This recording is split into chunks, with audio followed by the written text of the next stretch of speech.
कैसे पता करें कि रिएक्शन के अंदर लिमिटिंग रिएजेंट कौन है, उसके लिए एक शानदार सी ट्रिक लेके आ गया हूं जेई और नीट वाले बच्चों के लिए। लिमिटिंग रिएजेंट वो होता है जो रिएक्शन में जल्दी फिनिश हो जाता है, उसको निकालने का तरीका होता है जिसकी मोल अपॉन स्टोकियोमेट्री की वैल्यू कम होती है, वही हमारा लिमिटिंग रिएजेंट होगा और उसी रिएक्टेंट के हिसाब से हमारा रिएक्शन गवर्न करेगी। तो हमें यहाँ पे सबसे पहले चेक करना पड़ेगा N2 और H2 रिएक्टेंट में से कौन सा लिमिटिंग रिएजेंट है। उसके लिए हमें यहाँ पे मोल अपॉन स्टोकियोमेट्री की वैल्यू निकालनी पड़ेगी। तो यहाँ पे आप कह सकते हो N2 के मोल्स हमको गिवन है 5, अपॉन करना पड़ेगा इसके आगे स्टोकियोमेट्री 1 है।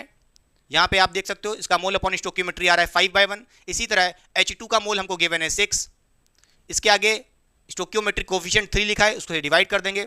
अब यहाँ पे आप देख सकते हो कौन सी वैल्यू कम है, आपको पता है 6/3 की वैल्यू कम होगी एज कंपेयर टू 5/1। इसका मतलब यह है कि H2 ही हमारा क्या है बच्चों, H2 ही हमारा क्या है, लिमिटिंग रिएजेंट है और इस H2 के हिसाब से रिएक्शन गवर्न करेगी, चलेगी। क्लियर। और अगर आपसे कोई पूछता है इस रिएक्शन या कह लो इस क्वेश्चन के अंदर NH3 के कितने मोल फॉर्म्ड होंगे, तो वो किसके हिसाब से चलेगा, H2 के हिसाब से। कैसे निकालेंगे, ध्यान से देखिए। यहां से आप कह सकते हो स्टोकियोमेट्रिक कोफिशिएंट को देखिए, H2 के आगे लिखा है 3, NH3 के आगे लिखा है 2, तो यहां से आप कहोगे 3 मोल्स ऑफ H2 जब कंज्यूम्ड होंगे तो 2 मोल्स ऑफ NH3 फॉर्म्ड होंगे। चलिए इसको लिख लेते हैं।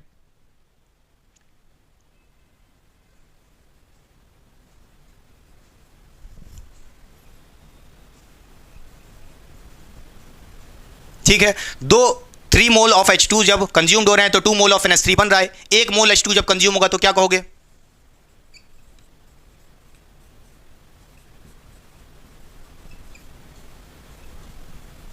2/3 मोल्स ऑफ NH3 बनेंगे जब 1 मोल H2 कंज्यूम्ड होगा। कोई दिक्कत नहीं है। आपके पास H2 के कितने मोल्स गिवन है क्वेश्चन में, 6 मोल गिवन है, तो आप क्या करोगे, यहीं पे 6 से मल्टीप्लाई कर दोगे 2/3 को, यहां से आपका आंसर आ जाएगा, मोल ऑफ NH3 फॉर्म्ड होंगे। इसको सॉल्व करिए, कमेंट बॉक्स में कमेंट करिएगा क्या आंसर आ रहा है।